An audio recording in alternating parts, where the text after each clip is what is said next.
Sure about this Archaix thing, but AIX is certainly worth looking into. I'm most impressed that Jason is not going to tell you something, he's going to show you. Archaix shows us if you record enough facts, the answers just stare you in the face. A man who knows the facts is unafraid to joust with contrary opinions. That's Jason.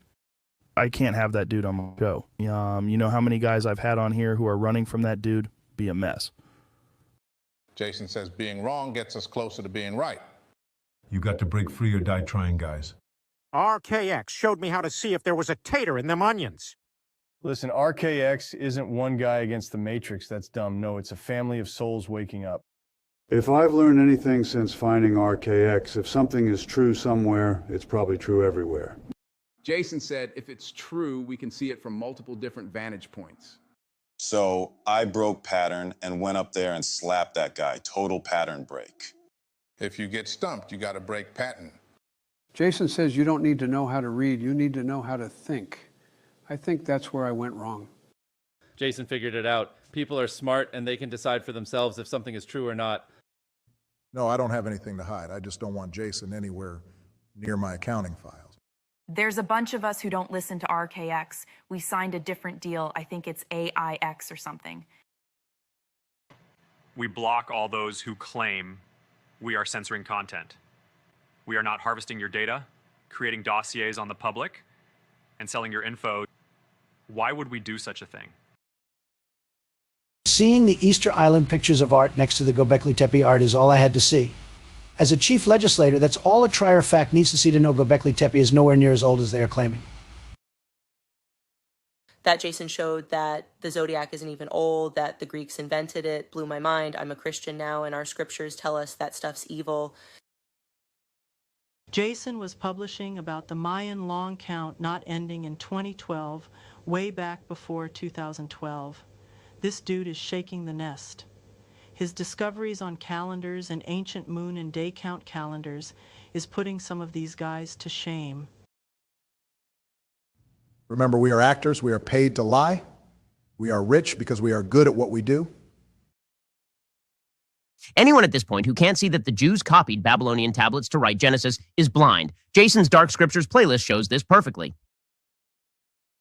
That the New Testament is a collection of forged texts put together centuries after the events they depict.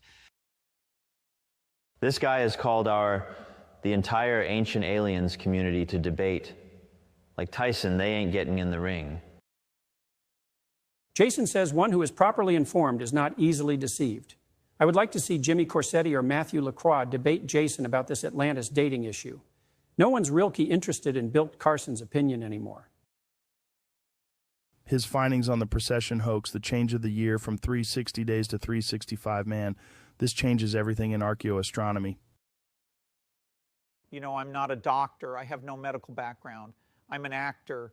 And even I know Atlantis was the 13th century BC. Jason has dropped massive data sets on the Old Testament, not even being old, but from the Greek era. You think we took you for a ride? Wait till the new Christian Reich takes control. It won't be American, and it sure ain't Christian. I couldn't believe it. I mean, you know, when Jason showed that the Jewish calendar was completely made up, I mean, you know, damned, how are we going to know what year it is now? Yeah, the Shar being a day and not a year totally murders a lot of books out there.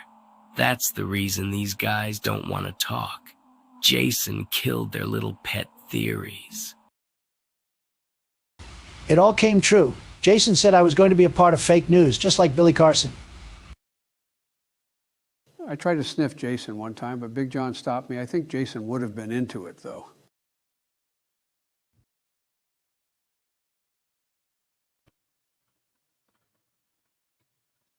Hey, I had to cut that off. We went a little too far for that one. Talking about sniffing.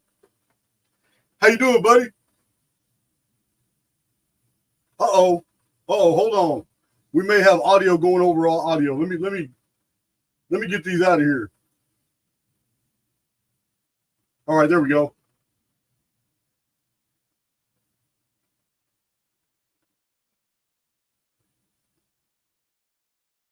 Hey, you're on. You got to unmute yourself, Martin. There you go. I am here. I am present. Awesome. Your audio sounds fantastic. And Yay. How can you hear me crystal clear? Yeah, man. Sounds awesome. It might have something to do with this Yeti. I've had it for 2 years. I just never use it. I got some real bad audio on my last couple of videos. So evidently the microphone on my camera is just subpar. Yeah, I get complaints about my one. You sound really I've got a condenser microphone, but it's all like too much to set up with. It's a little amplifier and everything. So you sound good though, man. You sound great. Oh, good. So, interesting night with Roger. Good to see him at long last. Yeah, man. It's his first time I got to talk to him. I went through some of his videos. We come from different worlds, different backgrounds. But there's always value. You know how it is. There's always value to be taken, even though we don't agree on everything. There's always value to be found. I don't really want to practice exclusions. No, I don't mind telling people when I disagree with them, but I don't want to, alienate a bunch of people. So that's why I've been inviting a lot of people. Archaix is prime real estate now, and I don't mind people sharing their theories, their concepts, as long as they've done the work. I've had to tell some people no. I mean, you got a YouTube channel and you've got 40 subscribers and only 2 videos. I mean, you're kind of wasting your time asking me for some. You got to put in some work. You got to show the community that you're doing it. And that's something you've done. 2014, 2015? Started coming out with Flat Earth and Tartarian and all that. I got a lot of new people from my community that have come from other non-truther community venues. I mean, I've been pulling people in from different places. So why don't you take about 10 minutes and explain to my community who you are, how long you've been doing this, how you were a pioneer. Tell them about your book, because you wrote an awesome book. Most people don't even know you're a published author, man. That's so true. Okay, well, I've done just about everything. There is a little echo. I can hear some coming from somewhere. Oh, you know what? It's going to be my audio so high. It might be. Pick up on that. 1 2 1 2. Sweet as a nut. That's it. Okay, so I've been into truthing since I was a little kid. I reckon my early inspiration was Eric von Daniken. Reading Chariots of the Gods, and it was like, wow, this mind-blowing, this stuff. So I always knew I was going to be interested in this sort of field. I got on YouTube, I don't know, I just had like a voice say to me, Martin, if you let this pass you by, you're going to regret it to the day you die. So I thought, oh right, I better do it then. And it just came out on YouTube. That was the voice I had, said that to me. So I just like nervously came out on YouTube, total greenhorn, and started talking about my doubts with the heliocentric model. I was on the fence for a little while, but I sort of did my awakening publicly in front of my audience. So I thought, well, this is groovy, so I'll just share my entire life experience with my audience. While I'm just passing through, and let's just see what happens. So that's what I did. I talked about Flat Earth for maybe 2 years, took part in all of the conventions and stuff. But I soon, after just endless trolling and all that negative vibration going on, I was like, well, this is not really for me. And the debate is over in my head. So I ain't making the claims. I got nothing to prove. I'm going on to what I like to do, which was unraveling the history, because I knew early on by reading 1984 the history went to the victors, and it only takes a generation or two to forget about the history went on before. It's just in the fog of the past, the mists of time. That's where it lays. Like what the academics do, we do exactly the same. We just pick out these fragments. That's all that's left, these little windows into the past.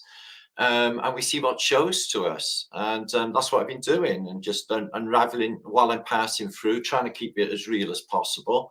I've tried everything. I've wrote 2 books, The Holy Grail of the Flat Earth, which was basically my decode of reality, well, more the electromagnetic model, the Torus model for this reality, the electromagnetic theory, rather than the physical place where it is. And then I went on to my second book, which was The Holy Grail, The Great Reset. Got that name out a little bit before Schwab, but he still come out with The Great Reset. And then everyone else went Great Reset-y. But I got it out there first. And that was just me asking questions. You know, I went through every single topic from, I don't know, Sabbatire to the Essene to, you know, everything's just covered, everything that I've covered. But that book was my early years, actually. And all I did was recount my old vlogs. So, you know, just my old content, which I should be upgrading because so much has happened. You know, tour over there with you, Jason, living with you for months, man. We had the best time. All of that stuff that happened. I've done stuff over here and just carried on going with the truth. You know, like I said, just trying to keep it real. But what I've uncovered, what you've uncovered, no, let me just one or two quick questions. 138 years, right? That's right. So next Phoenix event date showing would be? That would be the month of May 2040. 2040. Month of May 2040. Now, you know, you do know that my core theory has that there's this energy buildup, and every 138 years it has a chance to basically it's a reboot of whatever this system is. It's probably electrical based, but the Phoenix phenomenon is a weapon. And one thing that really shocked me, because having read Harold T. Wilkins, Emanuel Velikovsky, having going in depth on this phenomenon that's mentioned in the Hittite text, Babylonian cuneiform, the ancient Greeks mentioned it. It's mentioned in the Anglo-Saxon chronicles, this red dust. And your theory was that the sun was behaving like a battery. Yes. And that sent me down a whole nother rabbit hole, because we have like two phases on the Phoenix phenomenon.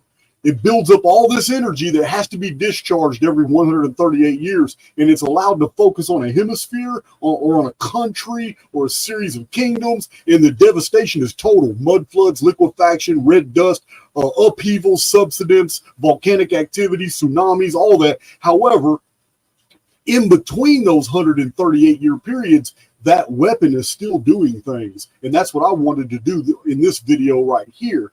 But it's highly localized. It's normally one or two cities or a small area. I have somebody coming on my channel about to show us a bunch of pictures, boots on the ground photos from people in Hawaii of what they're actually photographing. And it's a modern day version of what you showed me before in black and white. And that's what I wanted to do this video on, to show these black and white pictures of what happened to these cities, because it's no different than what happened to Paradise, California, what happened to some places in Colorado, Canada, and now the pictures I'm seeing out of Hawaii are identical to these 150 to 100-year-old pictures you got. Yeah. Well, all of the things you just spoke about, I think you're going to enjoy tonight's presentation, Jason. I hope all of your audience, the errands there, hope they're going to enjoy what I'm going to present tonight. And it's going to fit nicely in with everything you talk about. And I'm definitely on board with the Phoenix event. I've been on and off talking about it. I had a different version of vocabulary for what I was trying to explain. You know, I was showing the Book of Wonders, strange comet phenomena, and everything from meltology to plasma reset as part of my narrative. So I'm definitely on board with Phoenix. Phoenix, I think, is definitely along lines with what I've been talking about. I think that's the narrative. From what I'm going to show you now, I'll piece it all together. You go through with me, man. You're welcome to have a look. So shall I just get on with this? Absolutely. Let's do it. You want to get rid of that? That's Shauna. We beautiful. We are on it. Yeah, we just kicked Shauna out. Right? Get out of here, Shauna. Thank you, Shauna. Thanks, everybody. And thanks for the welcome, Jason. Thanks for letting me be on your format and bring my stuff to the beats. It's awesome. We're going to start here. They're not planning for a future. They're not planning for a future at all. It's, you know, unnerving. It's spooky, but it's true. We'll start here, right? Can you see these up on the screen, Jason? Yeah, I see it.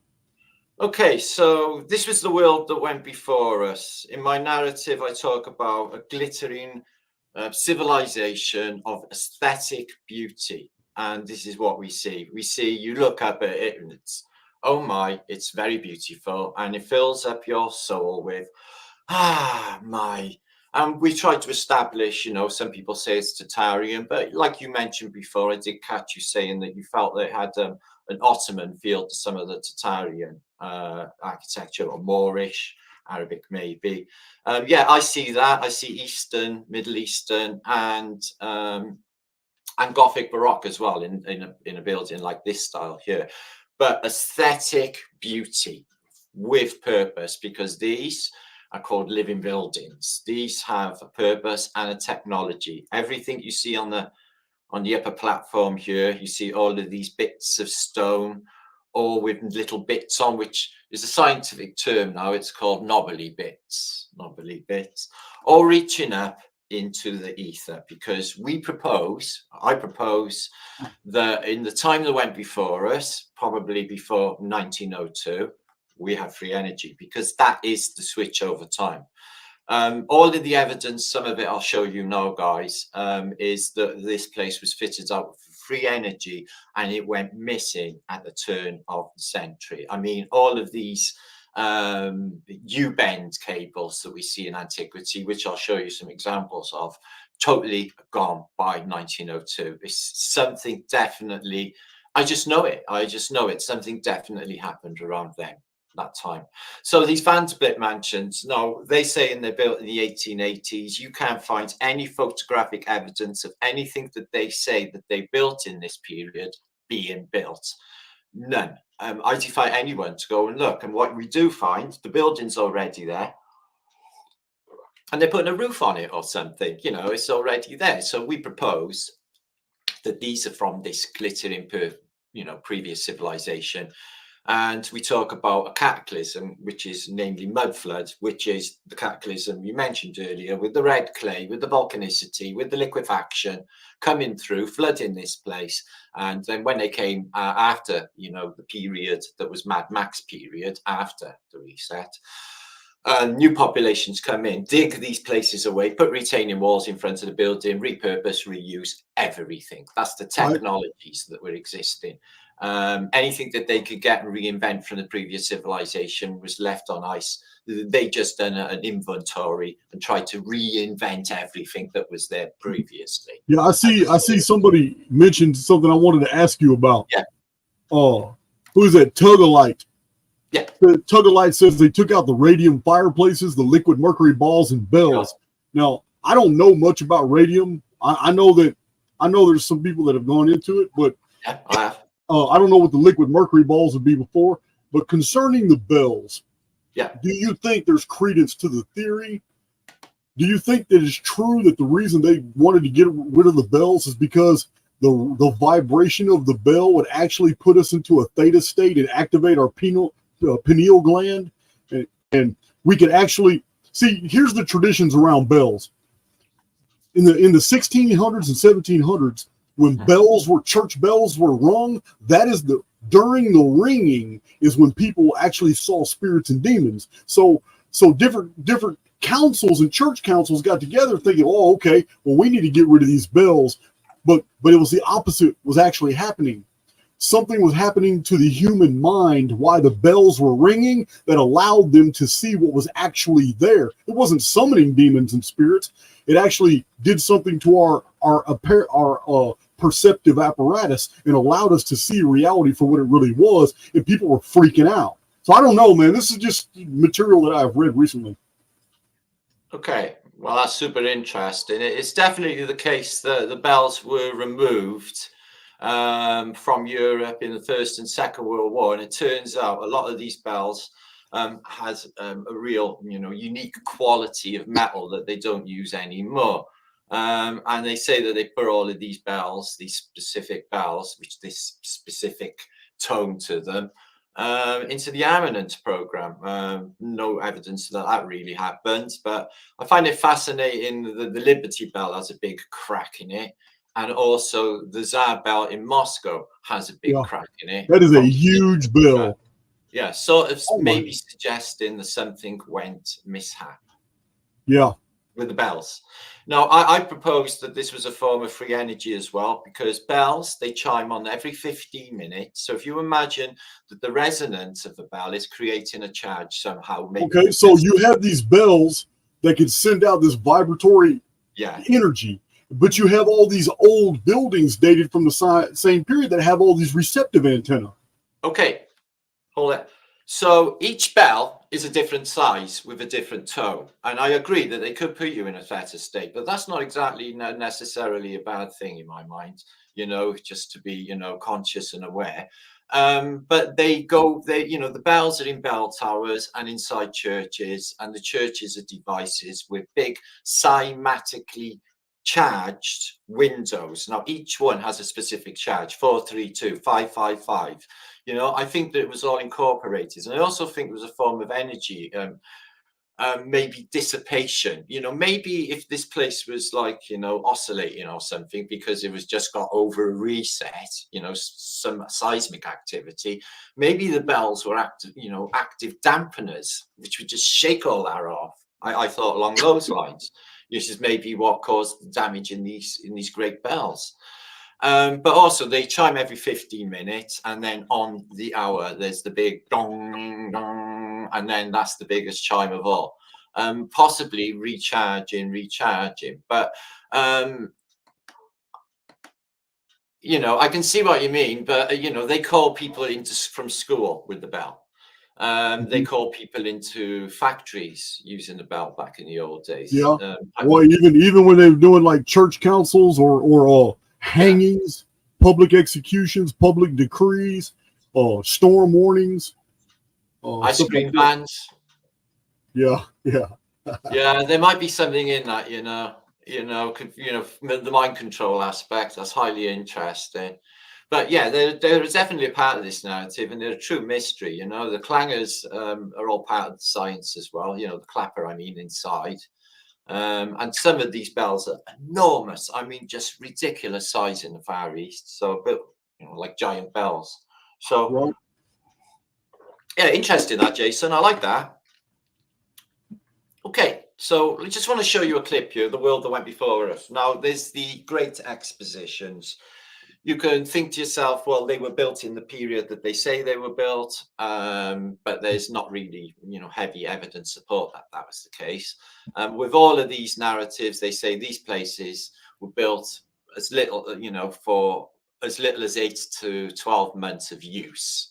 And then most of them were just knocked down, or in other cases, burnt down in the case of Chicago. This is the first electrified city on Earth, they tell us. This is Buffalo, and the Great Exposition that was there, fully electrified. Now, the electricity was supposed to have been supplied by the Edison station at Erie, Lake Erie, and that was the first, powered generator. So they're saying that electricity was transferred from there, and I think that these buildings had a device. I think that they were older. I think there is a lot of evidence of dug up that they were there already, which some I proposed last night when I did a Rise Above show. Some evidence that in San Francisco after the event, that the expositions were already there in one of the moderators, would you please find the link to Rise Above and Martin from yesterday and post that so we can put that eternally in the live chat? Thanks, Don Hart. So yeah, this is in Buffalo right now. I know it's an old movie, but it's from the turn of the century. But it's just everybody is covered up from the sun. As I talked about last night, umbrellas. Nobody can go out in the sun. Everybody is, almost, like translucent pale.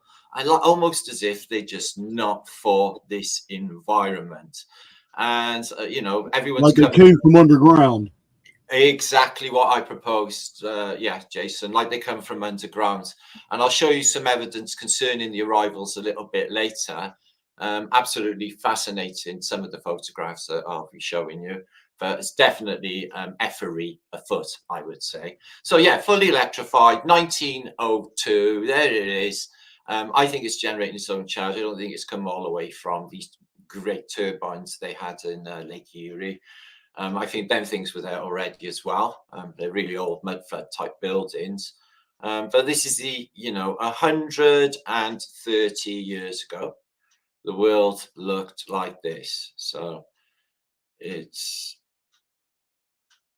beautiful. Obviously, to anyone who can see, it is beautiful. Okay.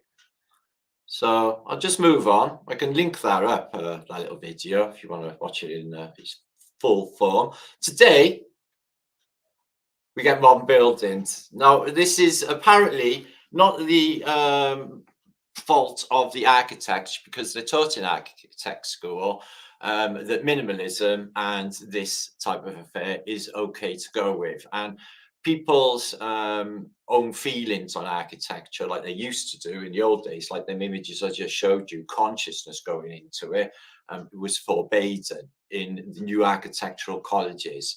This could be any city in the world. These things have been put up any city. It could be in America, it could be in Britain, it could be in Europe. They're all using the same format, really cheap products.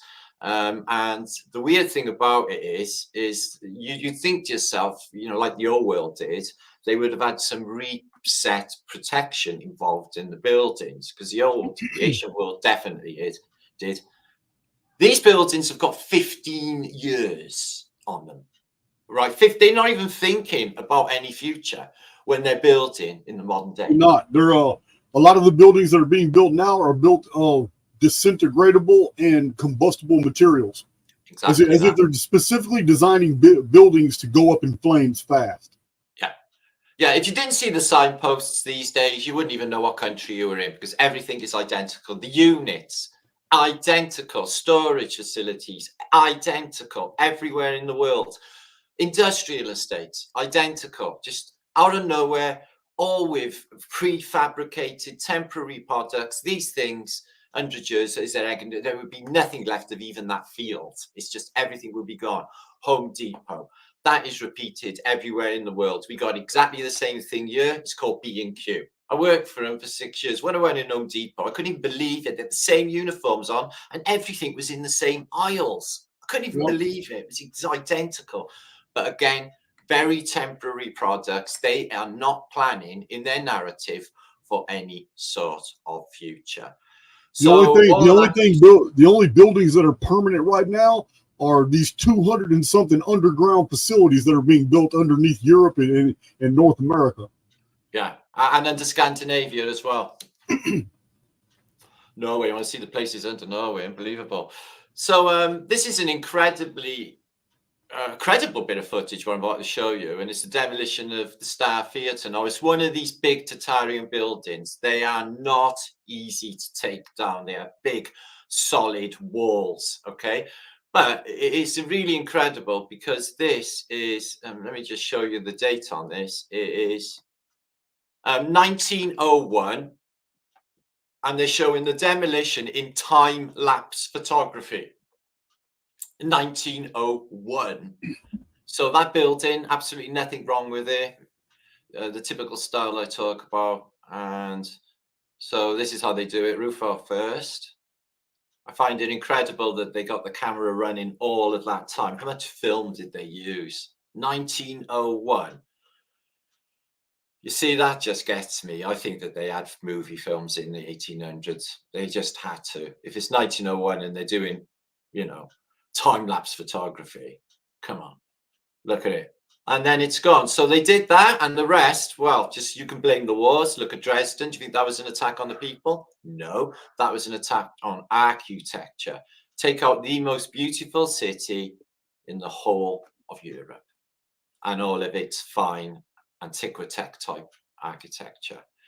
So there it goes, the Star Theatre, and then you'll see that this place is also, sorry, it's buffing, also mud flooded underneath. But incredible that they're doing time lapse at the turn. Even Queen Victoria is still alive at this period, which I find fascinating. So that's what they did with some of them. Now, I find it incredible. This is in 1906. So I studied this a lot. A little bit later on in this post, I'm going to Is it okay we just go like 2 hours today, Jason? Yeah, that's fine. Yeah, I got a Flatterday show I'm doing a little bit later. I got that's good. I got a presentation, but this is gonna be groovy. So San Francisco, April 1906. I was trying to work out if that was a marker, but you know, that is 38 years after. That's 2044, so we're past it. But the Boer War was definitely raging in Europe at that time, in Africa at that time. So they have a terrible earthquake, and then apparently they have a firestorm. Now, if you look at this image here, the ladies are laughing their heads off. Well, you would, wouldn't you, if your city was on fire? Now, they said it was an earthquake. All of these buildings look pretty much intact to me. I don't see any earthquake damage on any of these forward buildings. None. They're all absolutely perfectly fine to me. But there's a big smoke screen. And whatever's happening behind that smoke screen is leaving the city like that. This big, massive architecture, just nothing left. Very spooky. Right. But like what you said with Maui, okay, if there's a firestorm, and the idea behind a firestorm is it comes through at hurricane speeds because it generates its own speed with twisters, heat twisters, if you like. And it comes through and it incinerates everything. But if you've got a palm tree in your garden or a load of trees behind it or a little tree outside or a post by there, they're not going to get harmed. It's just what is going on exactly. It really does seem like something's coming from above rather than coming from the side. The evidence for this support this is the Call building on Market Street in San Francisco started fire from its roof when it's supposed to be a firestorm, not from the bottom, from the roof. That sort of suggests that something came from above as well. And then it leaves this, everything falling in its footprint, and everything is in tiny little bricklets. But again, posts see something real quick. Seem to be unharmed, which is just incredible. And this is the town hall, but again, like, you know, this is supposed to be America. This is supposed to be 1906, but you can see it sort of exhibits Corinthian tops, and you know, it looks like inside a piece of, like, you know, what they call classical world. This building, I think is a lot older. I think it all is. And what are all of these pipes outside, pray tell? Anyway, after the city's in ruins, they come and, you know, they look like shell casings, don't they? Well, they can't be shell casings because apparently it has an earthquake and firestorm, so that's not what happened at all. So yeah, 1906, I got some incredible footage of the arrivals coming off. This tower you see in the foreground is the terminal building, the terminal ferry building, and you see people endlessly walking into San Francisco, which is basically Armageddon. You know, it looks like Hiroshima or something, but again, trees all the way around. And the pavements, they didn't exactly come in with diggers and clear the pavements day one, but yeah, the roads are all clear. And when I show you a little bit of footage a little bit later, 1906, all the cars in the world in San Francisco. Well, I mean, I'm looking at that looks just like Lahaina in Hawaii, because the actual rubble and material for the buildings is disintegrated. It's gone. It's not. There aren't piles of buildings here. There are empty lots with just stubs of walls. Yeah, you get it for everywhere. You get it for the fire of Boston, the fire of Chicago, all of the fires that I've studied. Portland, I was looking at yesterday, and it's an identical MO. Tiny little bricklets, tiny little stones. I can't imagine what reduces it to these, you know? You can see them doing a bit of shoveling there, but buildings just turning into stone. Fire just don't do that. Again, these buildings do not look earthquake affected. And yet in the background, there's a curtain wall of fire. And this is the Call building. That actually burnt as well, but it survived to the modern day. And look, you can see this building. Okay, this has come down somehow through the earthquake, and there's some sort of metal in the top. But all of the wires and all of the cables and everything is just perfectly there. The fire did not harm them whatsoever. And the people arrive in their Sunday best. They don't seem too bothered about the apocalyptic surroundings or multiple dead. The whole of Chinatown completely destroyed. But what you don't see in any of these survival photographs is any Chinese people that seem to be all gone. And that is the extent of a reset of one of the biggest cities in America, completely wiped off the face of the earth, 1906. What exactly is going on? Because I could tell you this narrative for most American cities. And these are safes, by the way, okay? So there's some sort of idea that there was some sort of heist going on as well, because the streets are littered with safes. So I'm guessing there would be many, many millions in a port like San Francisco. Just houses just tilting. But yeah, it seemed good humans about it. They're going through the rubble, but they're all in their beautiful clothes. I'd love to know how they look so awesome, because in Hiroshima they look black and messed up, and these have just got beautiful white shirt on, all beautifully turned out. I'd love to know where they do all their clothes. And buildings fall in real time. So yeah, apocalypse in America only 130 years ago. You could say that you should copy this narrative right across the board for the whole of America. Yeah, it's this. You're only covering the San Francisco 1906, but I agree. Yeah, I'll show you some more. I've seen pictures of many other cities that look identical to that. So just before I get into any more of that, in a little bit later, I'm just going to throw out the ideas of what I think is going on, or what you think is going on also, which is a Phoenix event. I love that picture. Clearly shows you the Phoenix event. I've shown this before. It's one of my favorite pictures. It's called Mirrors of the Past, Safeguarding Our Future. A spooky little title. Don't exactly know what it means. Damn, you've been doing your homework. I remember when you first showed this to me, but you didn't have all that. You didn't know what it meant. No. I've been, I've just studied this for literally hours, Jason. It shows you the plasma reset, the all-seeing eye. Yeah, it shows you, this is, to do with the French Revolution, but, it shows you the world on fire. But the spookiest thing about it is this club here have got the skull and crossbones in a little pyramid. So they're all in a little club together. Maybe they were assured that they would survive the revolution or the reset that's behind them. But the Gorgon coming through the floor, well, I decoded, and I talked about it in my first book, like the Gorgon, you turn the stone if you look at her. It is an analogous for plasma. The serpent, also analogous for plasma. And what you find with these people is these ones, they're watching proceedings. Again, pyramid, skull and crossbones.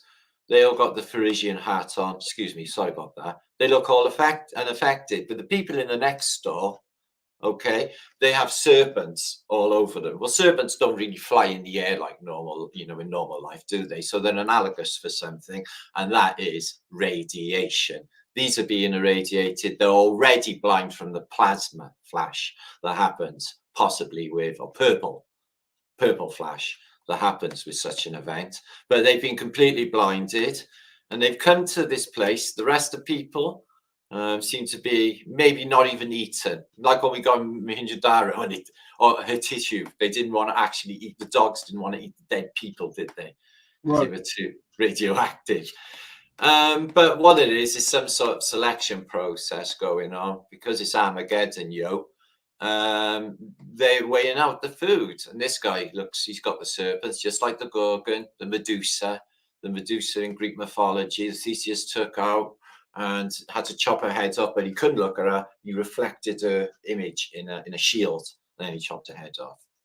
It is analogous to me, all of it is analogous for electromagnetic technology of the old world. That's what I hypothesize, and I've done for years now. And I really do think it's all locked in the alchemy and the allegory, possibly some of the hermetics as well, which tell us of this technology that they were using in the past. So that is a really good little clue to the resets of the past. Now, this came out 2 days ago. I'm going to talk a little bit now, guys, about atmospheric phenomena, or some things that come out of the sky. Jason's also read The Day the Sky Fell In. I've got the book over there.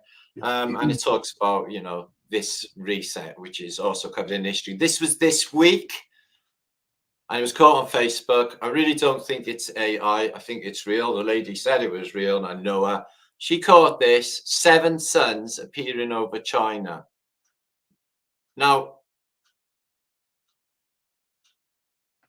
what I notice is it's like almost the outside ones are almost copy and pasted, aren't they? Yeah. The original in the middle is just a big glare, but these have got that cloud with the Z, you know, with the zigzag in it, the Z. There, and there. Can you see this, Jason, at all? Yeah, I can. Yeah, so that was this week in China. Apparently 5 suns visible, not 3, not 2, but I've seen this in the Book of Wonders. And the Book of Wonders, as you know, is a forerunner, and it tells you all about resets. So I find that fascinating that was spot, you know, obviously you got to take it with a pinch of salt if it's on the internet, but I really do think that this multiple sun phenomena is a clue to the environment of this place and what it actually is. Comets. Myself, I think there's waters above, but that's just me. Yeah, I'm convinced of it. And, you know, it's almost as if, you know, there's a hole in the firmament and the light is shining through from what's outside when you see these images.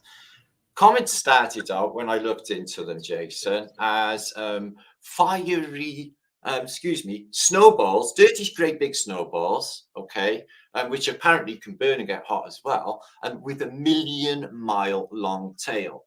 And then when I started covering comets and apocalypse and resets, and I look again, the narrative had completely changed. No comets and no plasma effects.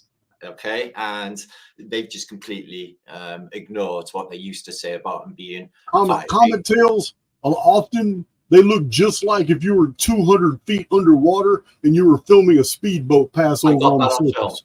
Yeah, I got that on film. I got some film of that actually happening. If you was laying at the bottom of a swimming pool and you was looking up and a speedboat was going overhead, that's exactly what you get. So comets, they're part of the narrative. You can't ignore them. They've been observed since, you know, 1881. You got Halley's and that.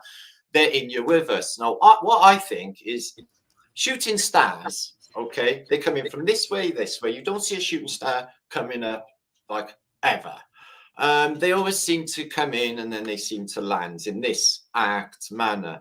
Now, to me, I've proposed, hypothesized that they are weapons.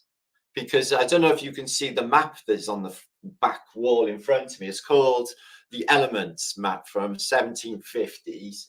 And it shows comets as swords and weapons on this map. Also, the Book of Wonders shows you comets as swords and proposes. Or the one that appeared over Nuremberg, 1561, looks like a big black spear.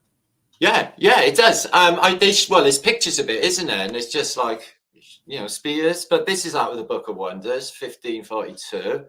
But they do look rather plasma-y. This is one that you have with the swords, sort of suggesting. You see some images. Excuse me? Right here. Charles Fort, Book of the Damned. This big book right here.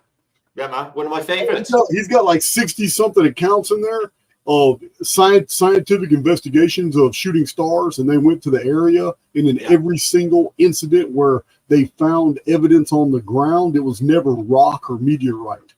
It was always some fetid smelling gelatinous material that sometimes was phosphorant.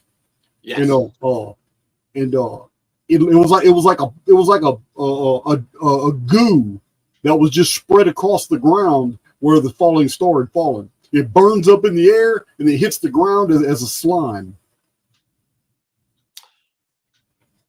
So, like with the 1744 Great Comet, it seems that every time we have a major comet, there seems to be great upheaval with society. A monarchy falls. There's usually some sort of revolt or revolution going on. Here's another two suns shirt. But I think that's atmospheric lens in there, but probably I'm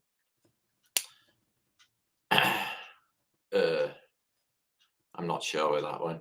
No, analemma, that is a mysterious phenomenon. Look at this again in an old image, kind of comet, but it looks like a spear or a sword, but definitely suggesting some sort of weapon. And the evidence shows, and Charles Fort, I went through that page at a time and shown pictures to sort of accompany it. It was one of my all-time favorite books early on that.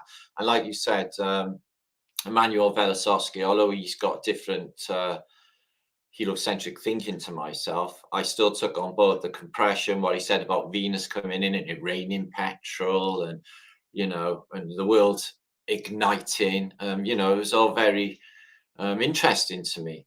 Yeah, well, me, like it was last night, we're talking with Roger. It was yeah. I can agree that the whole event happened. I can agree it was destructive. I can agree with all that. My only problem is we have records of the movement of Venus as it is today from 2000 BC in Venus almanacs. So Venus could not have done all that destruction that Emmanuel Velikovsky describes. It had to have been something else. Yeah, and right. That's where we enter the confusion. Venus and Phoenix, I've already shown in 3 different ancient texts, were often confused. So Roger and I had a lot of agreement last night. The only thing we disagree in is that Venus was a mistake of Emmanuel Velikovsky. Emmanuel Velikovsky's theory fits perfectly if he would just change Venus to Phoenix. Interesting. It's almost the same. Interesting that it's almost the same word, but yeah. I missed that. I didn't have time to watch all the show. I was preparing for this. Did you realize the moon was discovered in 1609? It wasn't there before. Oh no. Google says. Okay. I'm gonna have to.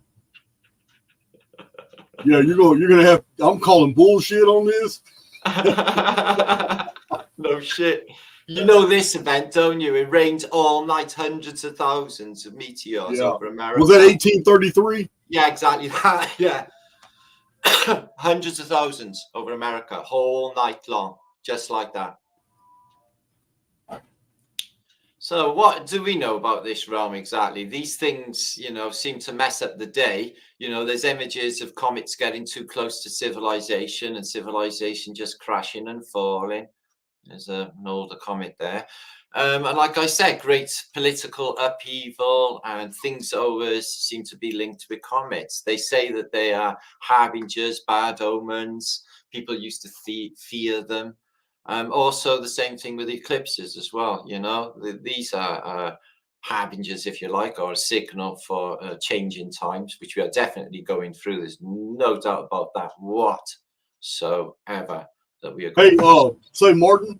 Yeah, you do know that. You know why I knew that it was 1833? Newton.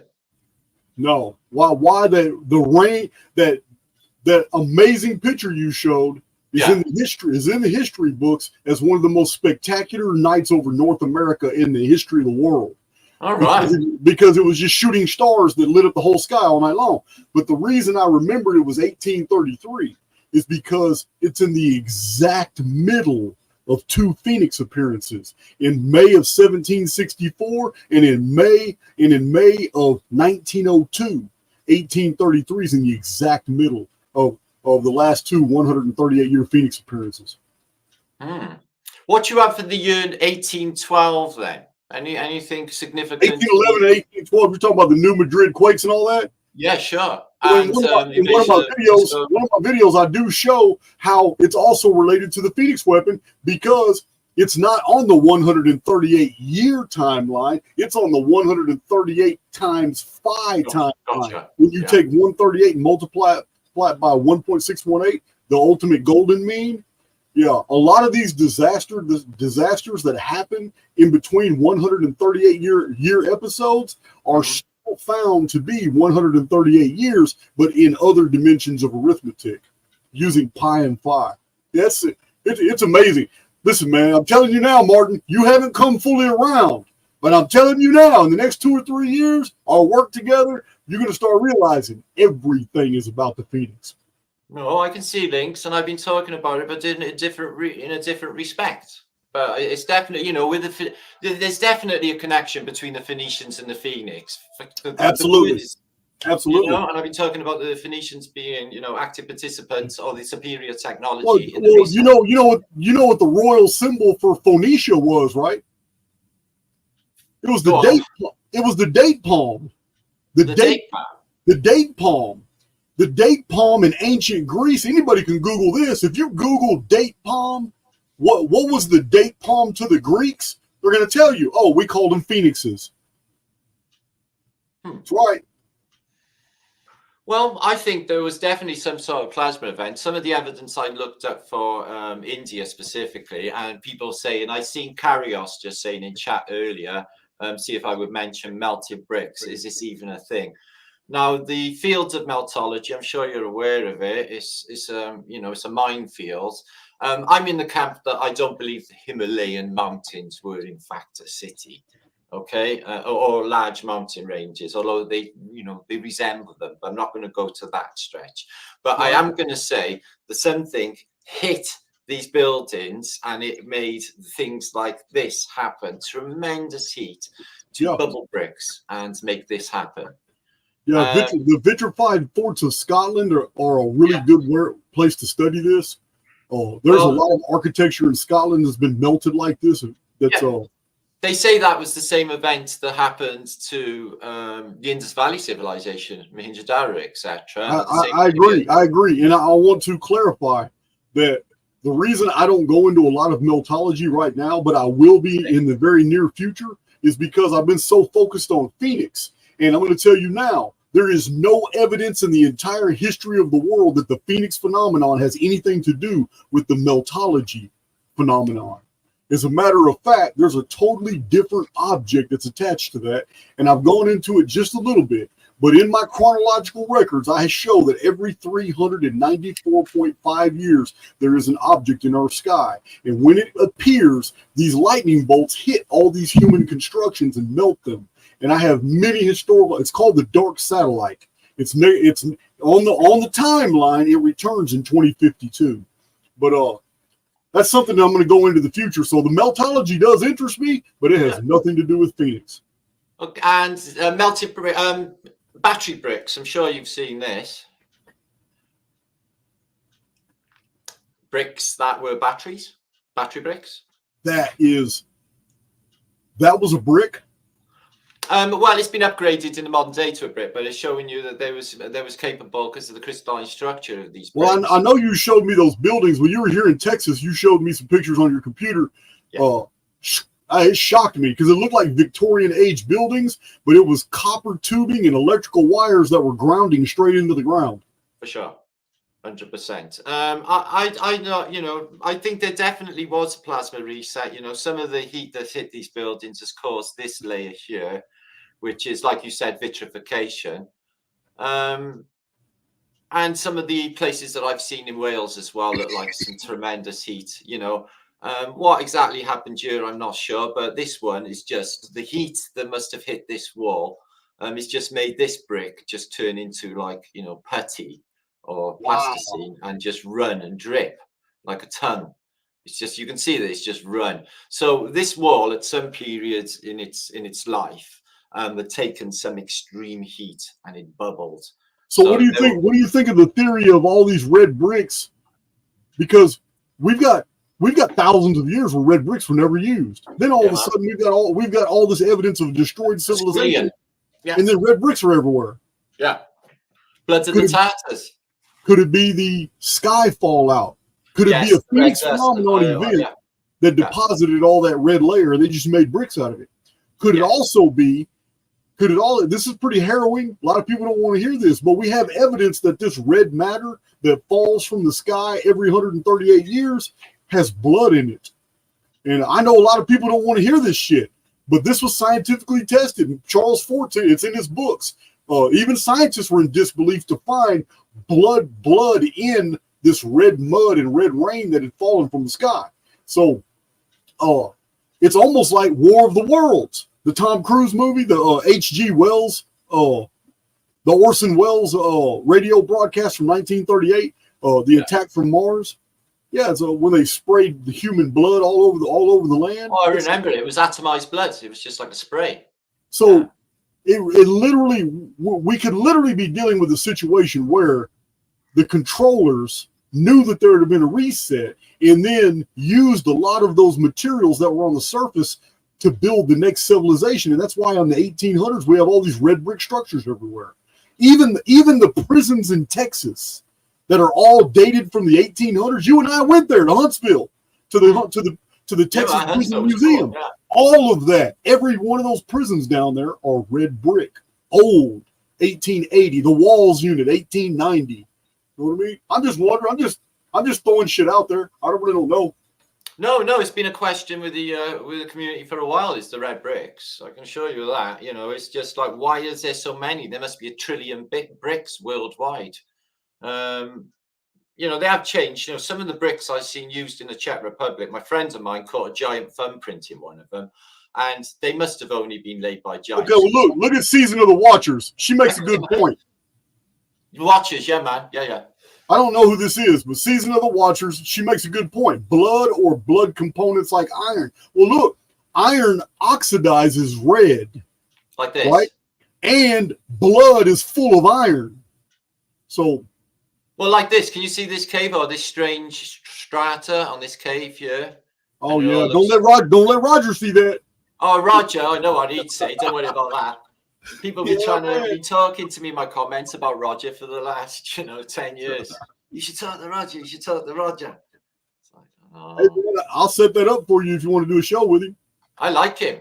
I think he's a really nice man. Yeah, I like where he was coming from. Guy. I like his vibration as well. I thought he was really groovy, actually. Now, when I look at this, I can imagine a lot more material used to be there. Oh, for sure. I got so many examples of this sort of melted. You know, the whole thing underneath appears to have been blitzed, and then they just obviously built this up later, which also looks Asian. You know, I guess the sense, that these like movie sets that get completely blitzed, and then there's another movie set. It's just like Westworld. Look at the size of these stones. Well, I wonder what they really, really were. Geology always gets me. And that's why it's interesting. Well, go back to that picture. Yeah.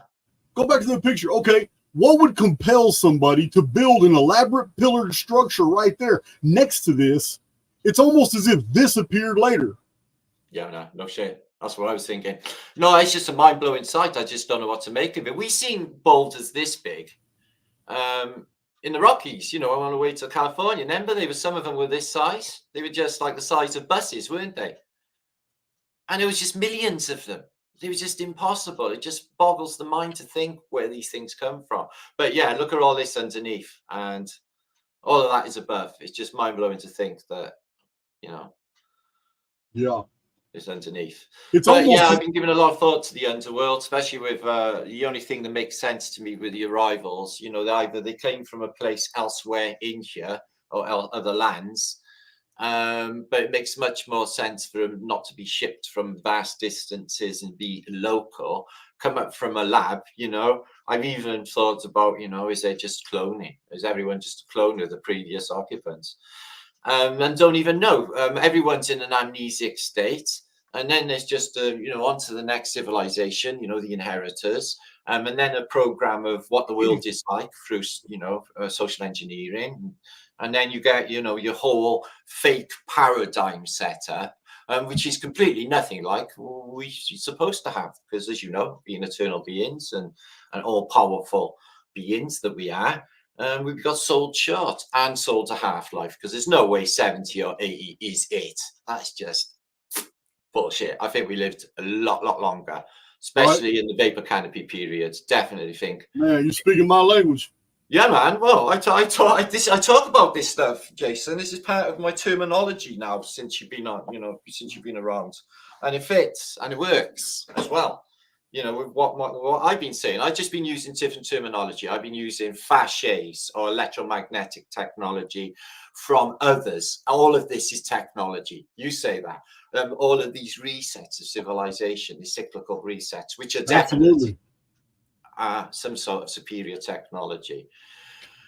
So I proposed, well, there's evidence that these cities are getting blitzed from above. And, you know, I don't want to go too Judy Woods. That's just not me. But there's still evidence with Maui and Paradise, California, of some sort of electromagnetic weapons hitting these buildings and everything else around here. And it's unharmed. I talked to the boys last night at Rise Above. They told me they did a post on Maui. And they come to the same conclusion. This just makes no sense.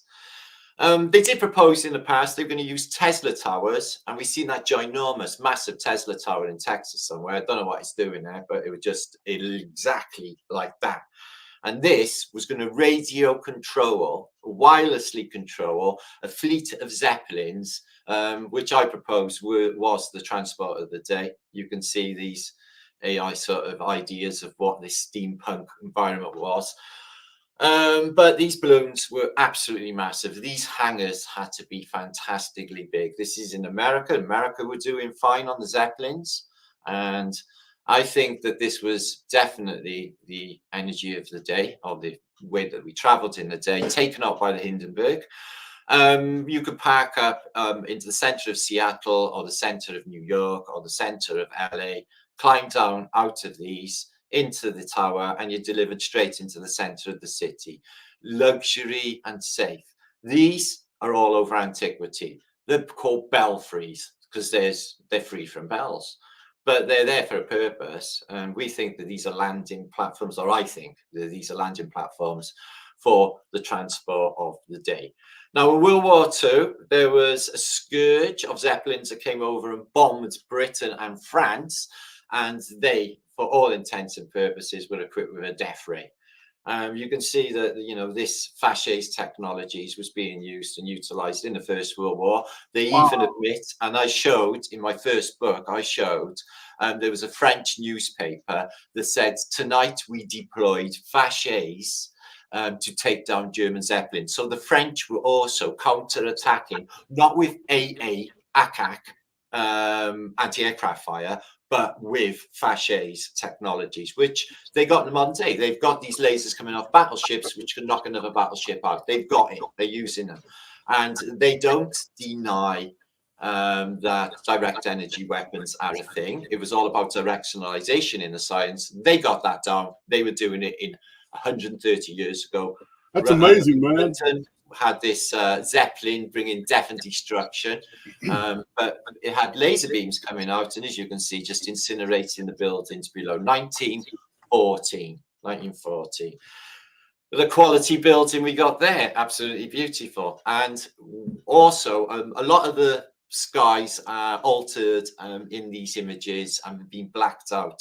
Deliberate washing of history. The skies are wiped out. We can see all the bits here on this picture here. You can see it all disturbed from where they whitewash the skies. That's an awesome picture, man. Oh man, that's such a beautiful picture. Look, you can see how beautiful the buildings were. The thing is, with society, is you look up to a building and you think, oh, that's beautiful. Your society reflects that beauty, yeah? You look at these ugly buildings we've got in the modern day, and that is echoed in society. Everyone just feels, oh, that's really ugly. And that's the way they're going to feel. It makes for a sick society. It makes for an ill society, does nasty-ass architecture. This sort of architecture is a thriving, people experiencing their consciousness, people spiritually advanced in the game. They were in them days to be able to create things like this in what they say was 1,000 years ago with some of these Gothic cathedrals.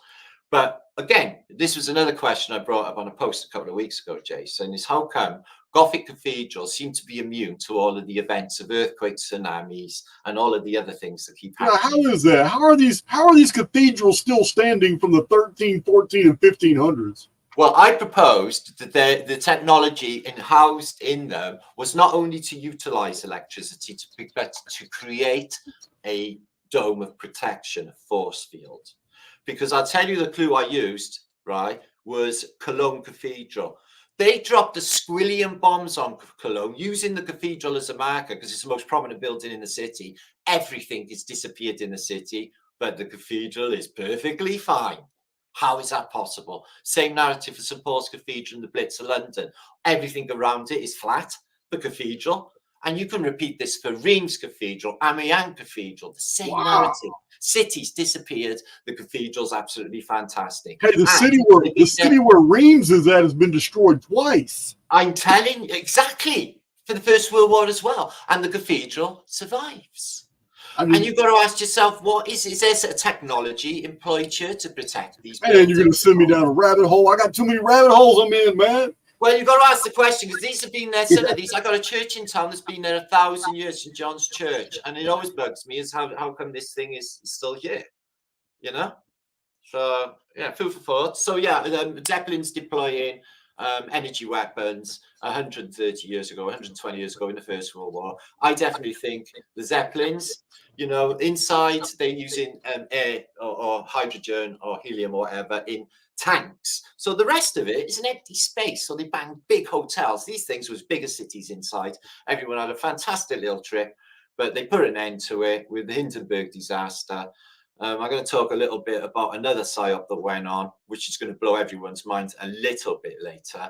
As you can see, they moored up on the Empire State Building. Makes you wonder whether that was its purpose anyway. It was a docking station, or at sea, recharge, or if they were electric, which I've been thinking they were free energy anyway. And you can see the deploying here. It couples on, and if there's wind, the balloon spins around, but they got a coupling that can cope with the spinning around, and the whole thing moves around with it, believe it or not, so people can still move off safely when the balloon is spinning. It's just unreal. They put everything into thinking and thought. So I think that, you know, that was the idea in the past, to get people around perfectly safe, as you can see, climbing on and off there into their hotel, directly into the city, none of that messing around. And now everyone's cramped into jets and getting, you know, all of that airport hassle, which they didn't have when it was the Zeppelin. But the Hindenburg put an end to that. And there was a cameraman there, and he was like, oh, the humanity. And he was reading the script. Yeah, he like was. A true legend. Whoever filmed that knew it was fixing to blow up.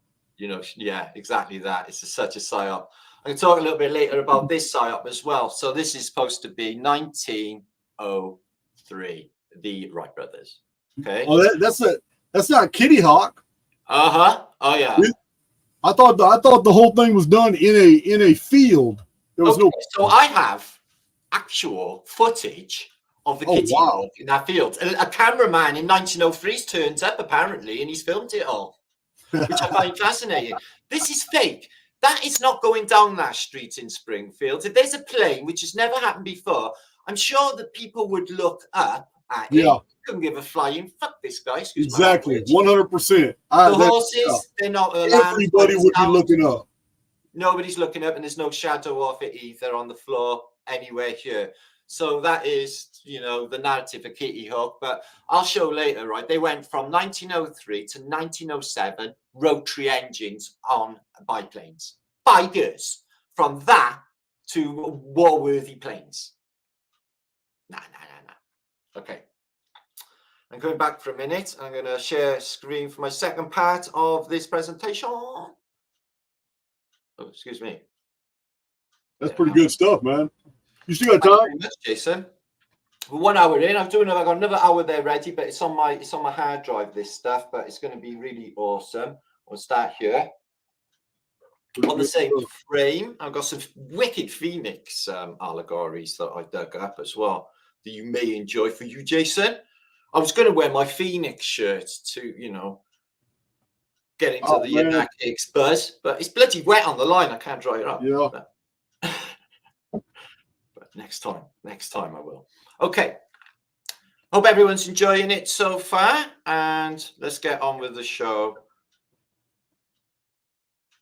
Spooky, this bit of film. This is probably the best bit of film that is out of antiquity, if I'm honest with you. Excuse me. Can you see that there, Jason? Sure can. So 1906 in April, 3 days before apparently that entire city is devastated by the earthquake and subsequent firestorm, but there was no earthquake.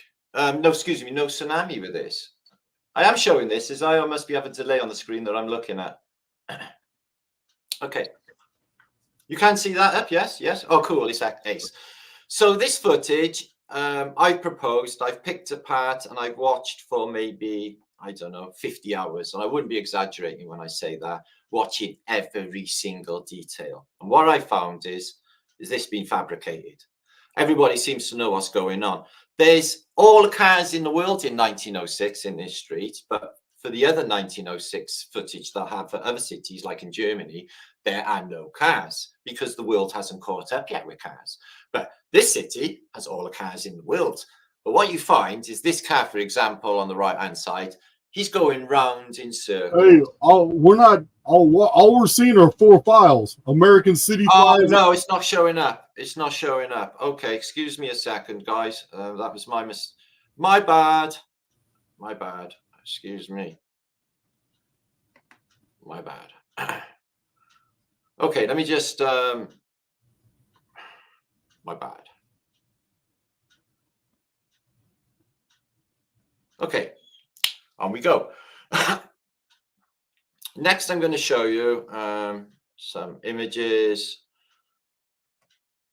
And this is, now you can see this, can't you? Oh, yeah, I see it. Okay, so I could go on through every single picture, but I don't think I'll bother because you'll get the message. Now, San Francisco was destroyed in 1851, destroyed in 2000. Oh, we're looking at this. Say we're looking at a list. We're not looking at the photo. Really? You can't click onto the photo and blow it up? Yeah. Should be happening. Excuse me. Stop. Okay. Okay. Yeah, all we could see was the folders, the list. Oh, thank you for that. Okay, now this is, I don't know if you've seen this before, Jason, the Temple of Artemis in Turkey. Have you come across this before? You there? Yeah, we can see it good. We can see it clear. Yeah, okay, so this is in Turkey, the Temple of Artemis. Apparently, they've just turned up. They haven't found this thing before, and it is really, really vast. But this is the best evidence that I have seen in photograph form for mud flood or the events that we talk about, Jason. These posts here, there must have been some giant roof or building that is no longer there, attached to them pillars. So what you find is it's a bit like the Texas Wall, yeah. But these giant megalithic blocks, you know, just to use that phrase, but these giant stones, and this is the ground level, and they are taking out the mud. They're taking out the mud like they usually do, and they're exposing a temple of Artemis from the classical world, and it is on the side of this mountain. Before, they only heard about it in fables. There was a couple of pillars, and then they started digging it out. You can see the camp of, working on it. So the pillars, they started to dig out. There's one of the bosses there by the look of him, but you can see the ground level is here, and all of this is that sedimentary deposits, red clay. So you see the red clay usually on an upper bit, you know, more recent. But something came along, something shattered this classical world so severely that it smashed these. I'm interested in this bit here because it looks to me like cogs would fit in there, or like if it's some sort of mechanical bit. I don't know if you see that at the bottom there, Jason. Yeah, I see it.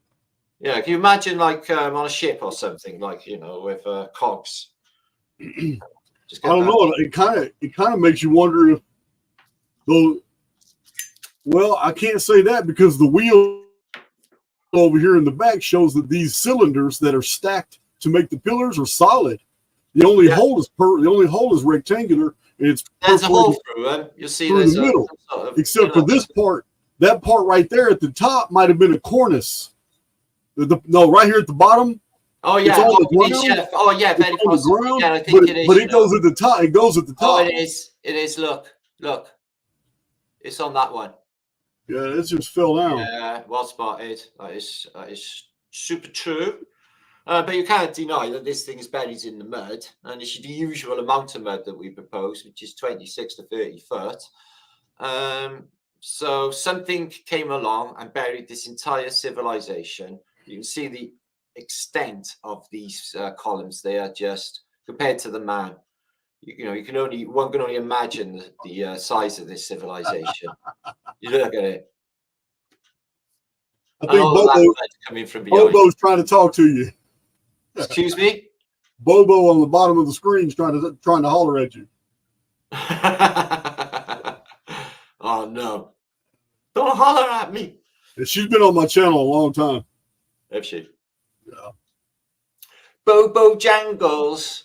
No, I'm not Bobo Jangles. I'm on Jason's. I got loads to do, and I got to show it, so I obviously can't get splatteroonied. That wouldn't do, would it? So what are we looking at here? Well, I don't actually know what it is. It's part of the Temple of Artemis, but it looks like a later building. It's got that Roman red brick among the arches that we know, the flat brick. But I don't know, some domed rotunda building that's still intact.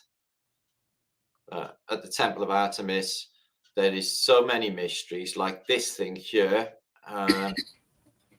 He had to dig all that off himself, this guy, and there's like a massive plinth that he's standing on. Oh, some bit of that could have been a foundation stone for the pillar itself. Oh yeah, and look at the size of it as well. But the weight of these buildings, one can know. You know what's crazy? What's crazy is what the cornerstones of those foundations are where you're going to find some really interesting things underneath, because it was a ceremony in ancient Greece. I know about it. Yeah, man. They used to put. Sometimes it would be a human sacrifice with a very important book, a book of the Sibyl, maybe a scroll from Delphi, gold, silver. They would put a bunch of treasure and sacrifice on the cornerstone, and then make sure that the weight distribution of the structure would prevent anybody from ever moving that ever. Yeah. But, you can find treasure under those Greek structures.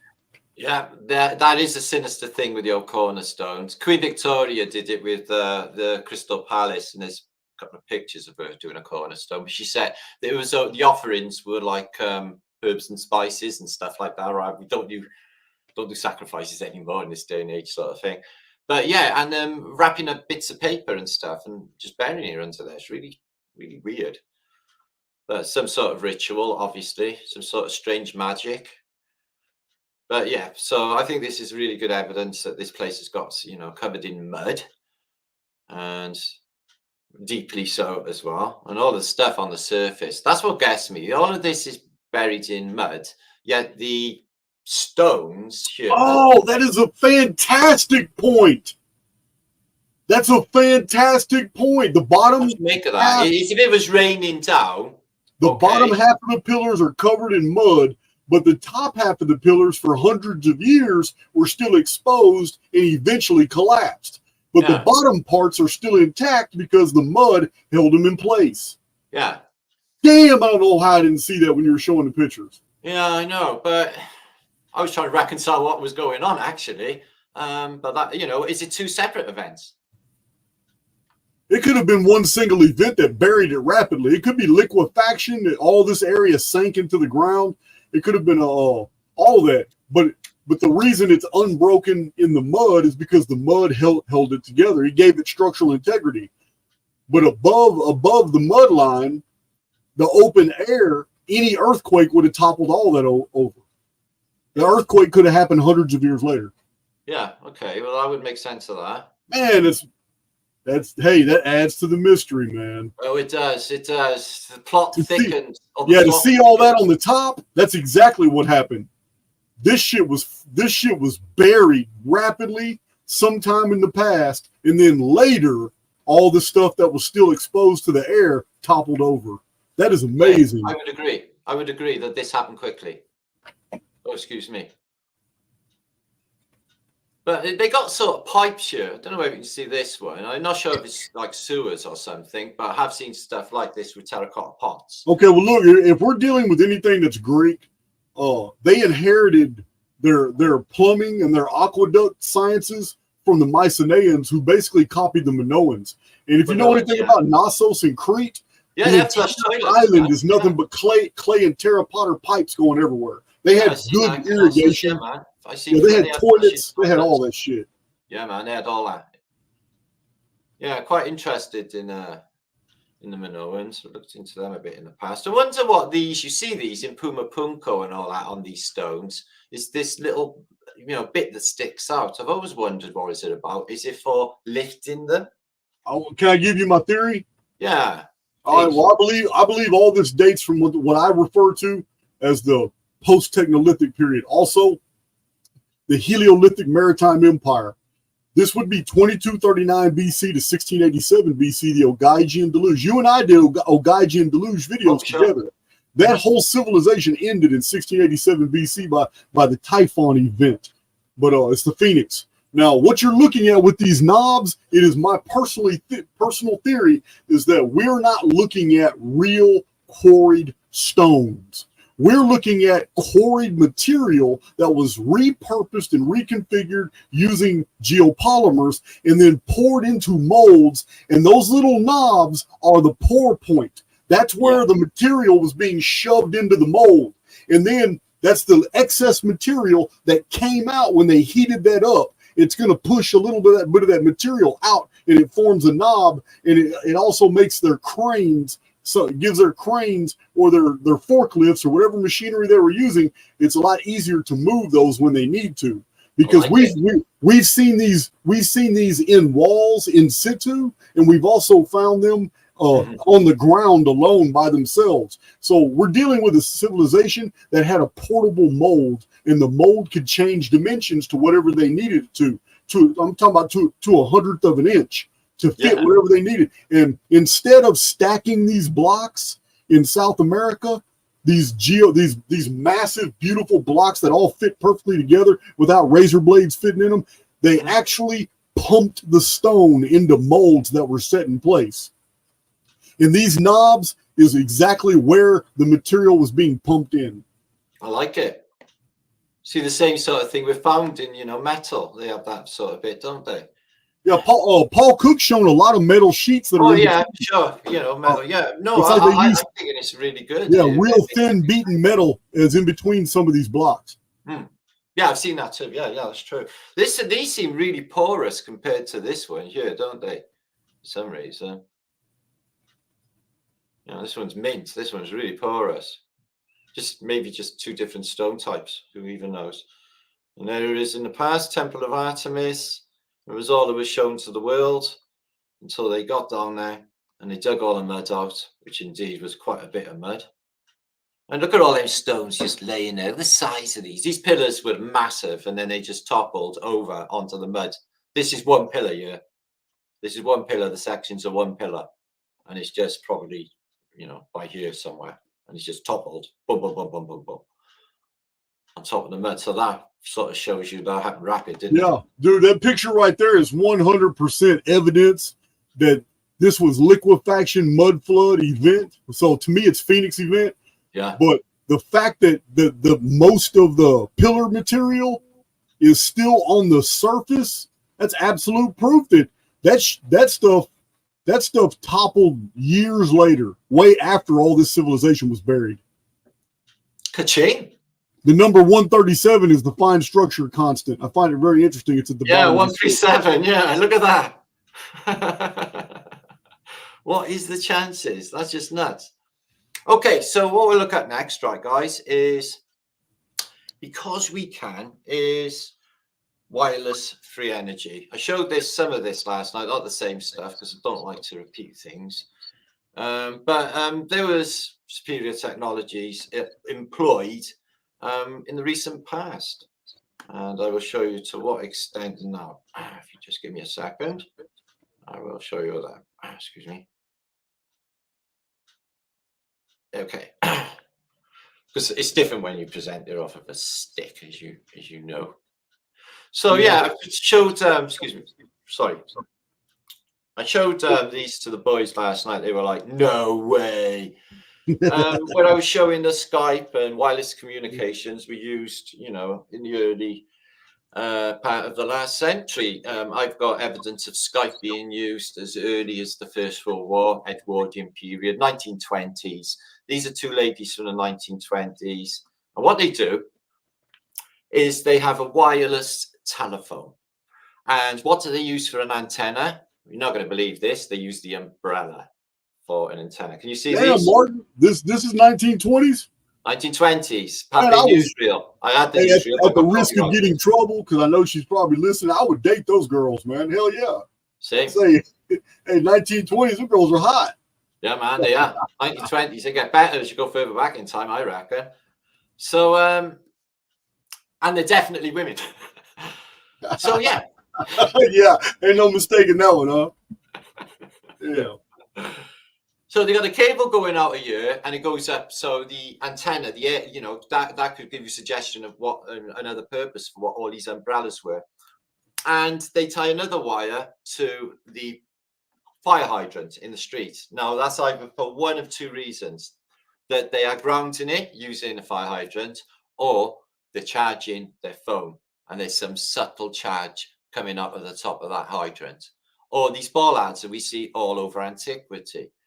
In the 1930s, you could have a HD stereo call across Germany and across Europe, and later across the world.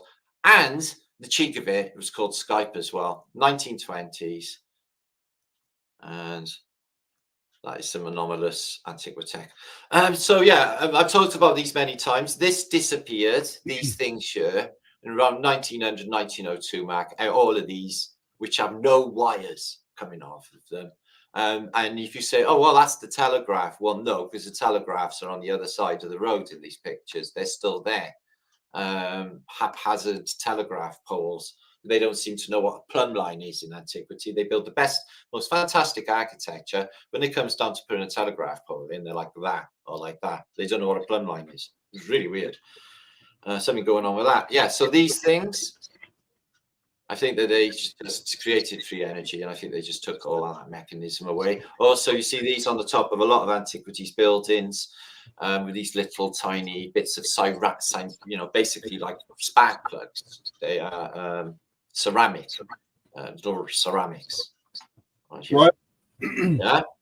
So again, some sort of energy gathering in the ether. This is a weird picture. See if I can blow that up a bit. Excuse me.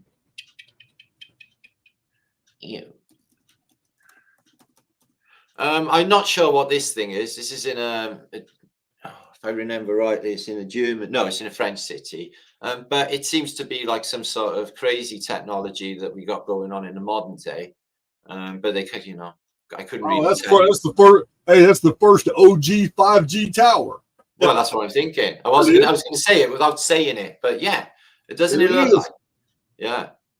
Center of town, 5G technologies, and all of these could have been something to do with mind control. Even I was putting, you know, I have proposed, you know, I didn't think bells were putting out a theta state, but these things sure could have been, you know, they're all over, and they're a little bit harp-like, aren't they? They even look like a harp array. And I can't help but thinking, you know, are they interfering with the subtle charges and you know, just a helpful tool for dumbing down the masses and keeping them down vibration. And, you know, I'm not saying that it is, I'm just saying that that's something I've proposed in the past, because they're everywhere on the roofs in antiquity, these things. They're not advertising, there's no wires coming off them. Man, look at the detail on that. Yeah. This building. Yeah. Yeah, it's named after Feldman, like that odd pop star that's about at the moment, Corey Feldman. Oh no, that's Feldman. Yeah, old Corey's shaking.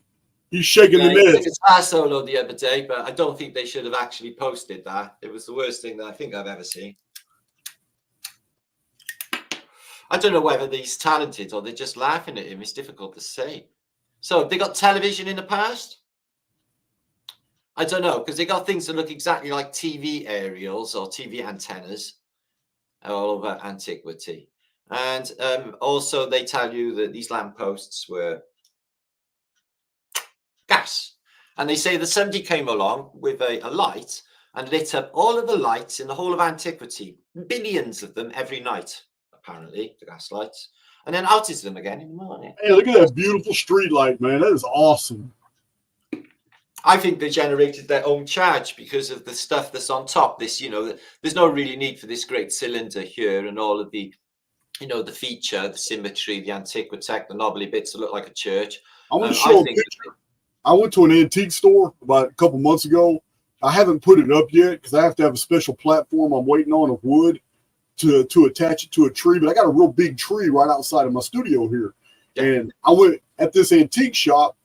I was just walking through and looking at different stuff. So I'm normally looking for old books.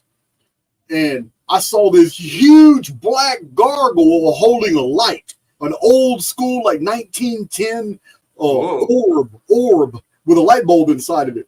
I'm like, wow, that is awesome. So I'm looking at it and I pick it up. It's heavy. And I'm like, what is this? It's got 4 holes on a platform. And I realized, wow, this was to bolt this to the wall. So what I'm going to do is get a special platform and bolt it to the platform. And then the platform getting bolted to the tree.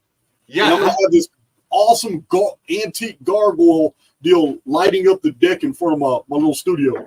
But that'd be awesome. I'll show pictures of when I'm done with it. I'm gonna show pictures of it. But I like those old antique lamps. They put a lot of effort. They put a lot of effort in those. Look at this one. It looks like it does all sorts. Crazy lampposts. But yeah, I don't buy the narrative for gas lights at all. I think they were probably all electric.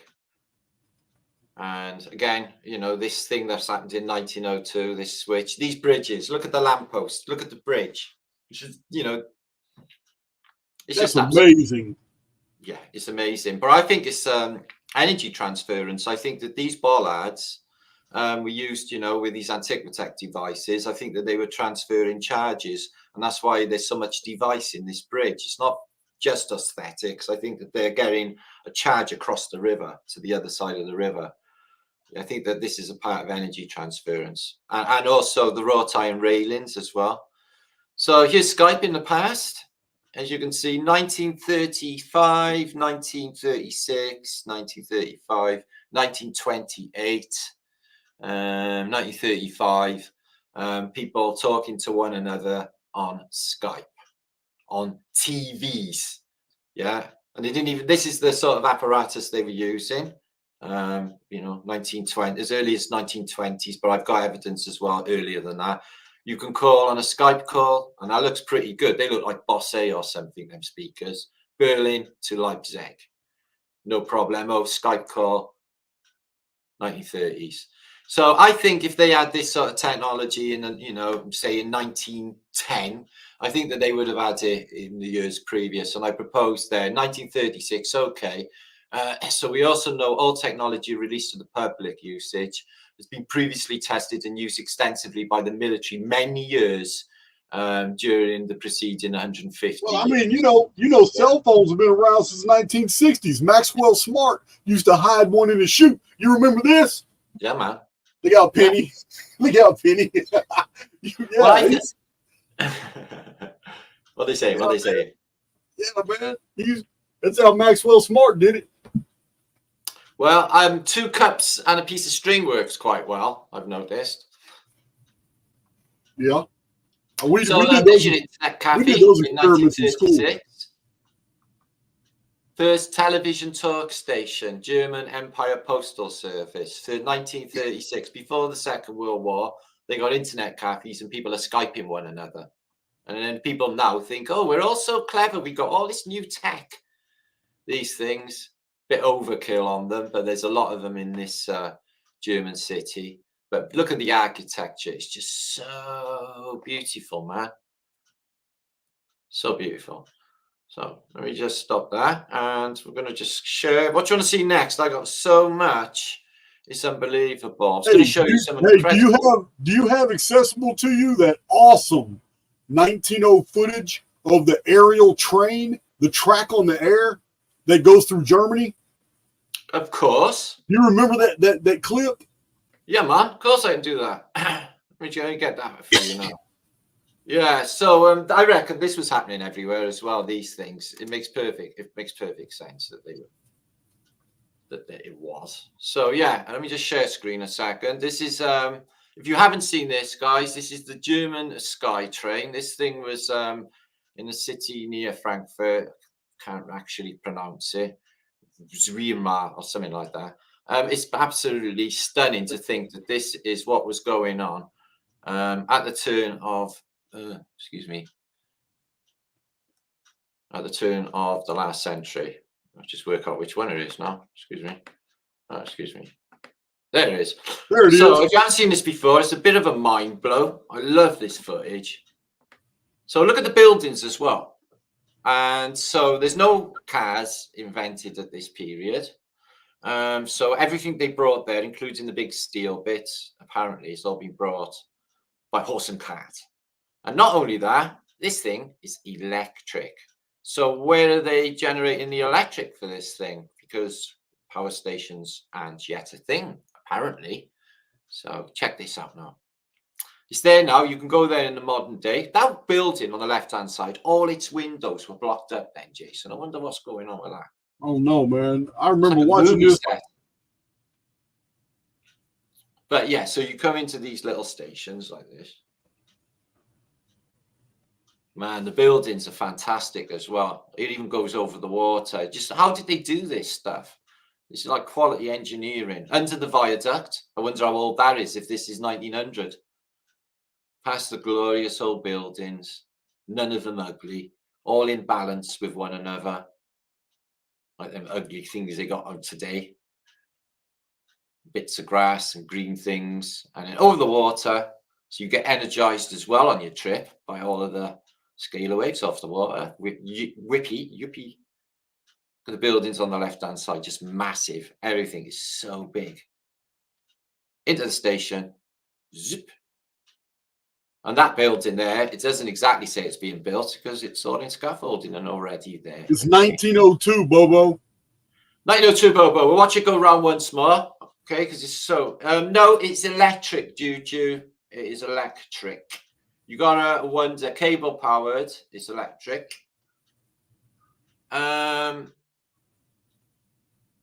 It's there in the modern day. You can look at the Tatarian sort of buildings in the background as well. This place is just fantastic. But keep an eye on that building there. This one here has got no windows in it. I wonder what the point of having a building with no windows in it is. Is it called the Wuppertaler Schwabelbahn?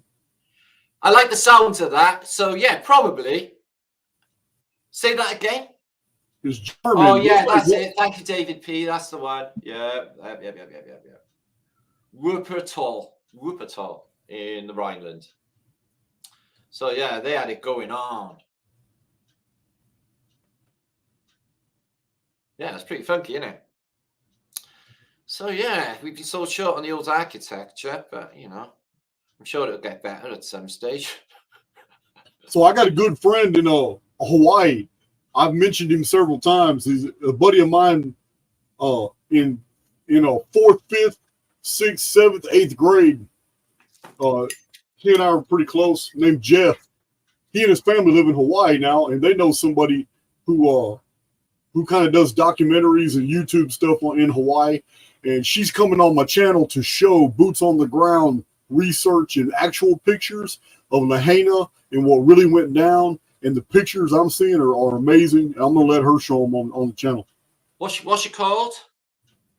Her name is Michelle, but she doesn't really have a channel, a name. Right. But but she's going to come. She's going to come on my channel and show all these pictures of this destruction in Lahaina, because it's identical to what we're seeing from these old photos. It's seeing bushes and trees absolutely untouched. Let me give you an example. I'm gonna show you right now. I'm gonna share my screen. Okay. I'm not gonna spoil her presentation. She's got a lot to share, but I can show you this. Let's see, this is crazy. So this right here came off my Twitter. I gave him credit for it, but it's somebody who comes across my feed was showing this. I don't know what city this was. He mentioned it. I couldn't remember, but it's just very noticeable that look at this destruction, and yet all these street poles are up. They didn't burn. Chicago. They didn't burn. Yeah, I got that image. So, that's us right here. Hold on. Ooh. Yay. So look at this. Santa Rosa, California. This is recently.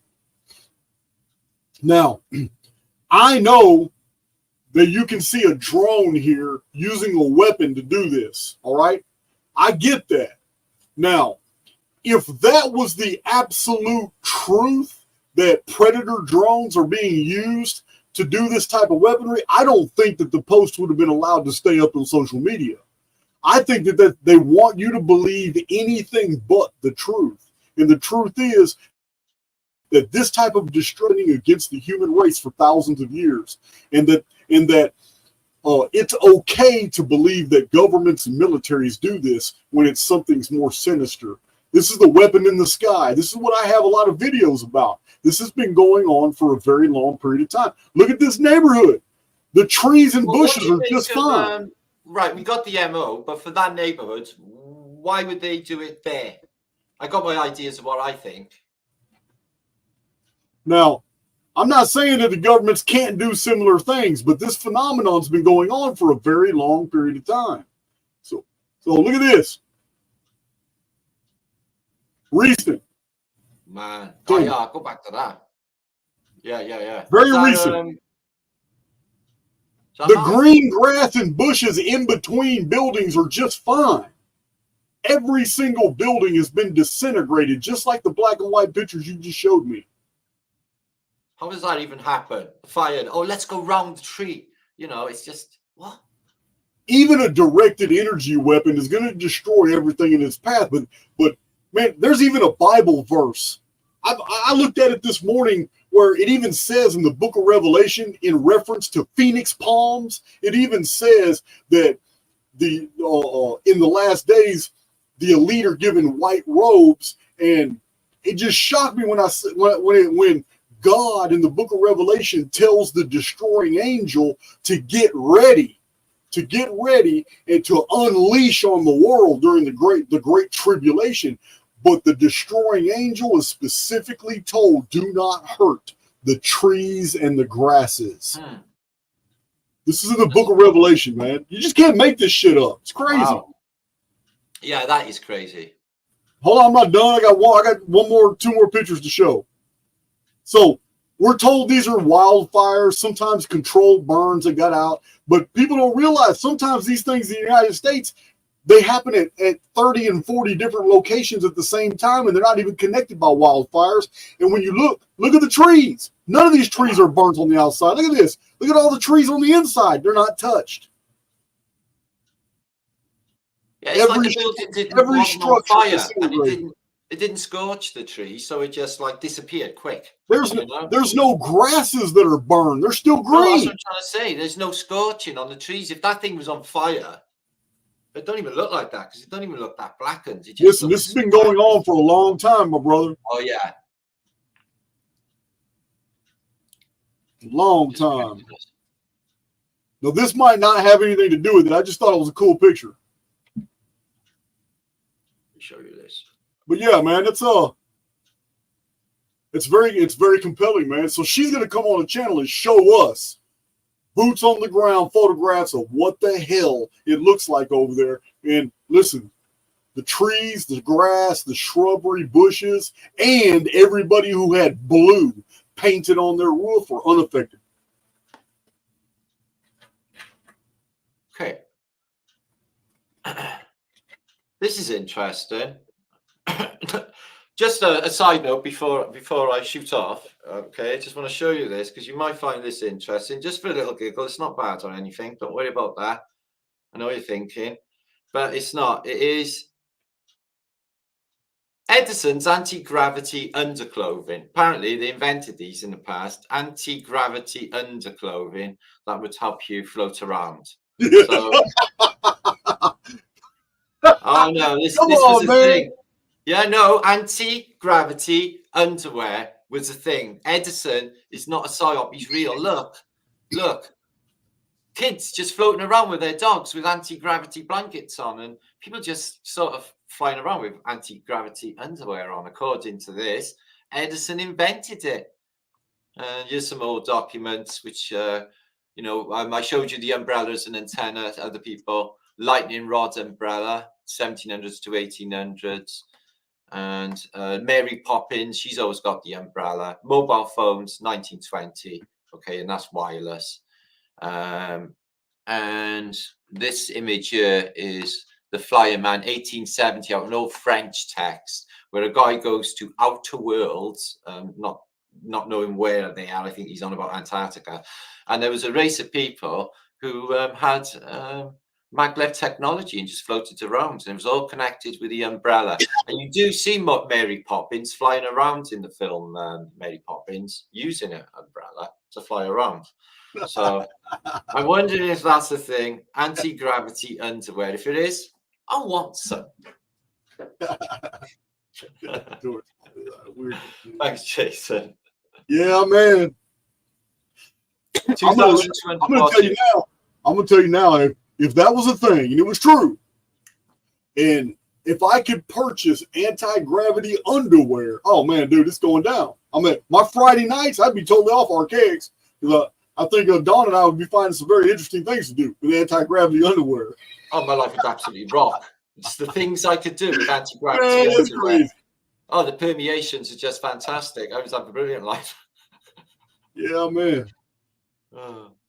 So that's a 1 hour 45 minutes, Jason. That's good, man. That's awesome, because I do have I got some driving to do here in a little while. But man, that's a really good preliminary for Michelle, because Michelle's going to come on the channel and show us these pictures, and I may have another guest who has some more theories about it. Going to show other pictures as well. It's I appreciate you coming on the channel, man, because you always lighten the mood. Yeah. I know Archaix gets kind of serious. Pictures, I just ask, I can slot them over. Yeah. I've got 200,000 images now. Man. Well, next time you come to Texas, I got about 30,000 new ones for you. No, I got a lot. I have you now. On a drive, because Big John's been taking all these pictures. We still get books.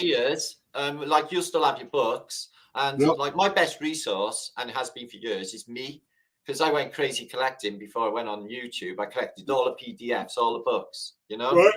So I was my own best resource, and I still am, even for images. I searched the Flat Earth British photo drop to collect my images to present and stuff. So it's out my own resource, not even Google, of my images. Listen, man, the internet's getting bad, man. It's just there's good websites that are disappearing. They're getting archived. You know, I just did a shout out just recently to Jonathan Gray, beforeus.com. I used to send traffic to him because his website documented all these archaeological parts, extremely unusual artifacts in architecture that have been found underground. This man, Jonathan Gray, is a good researcher. He wrote a fantastic book that's still on Amazon called Dead Men's Tales.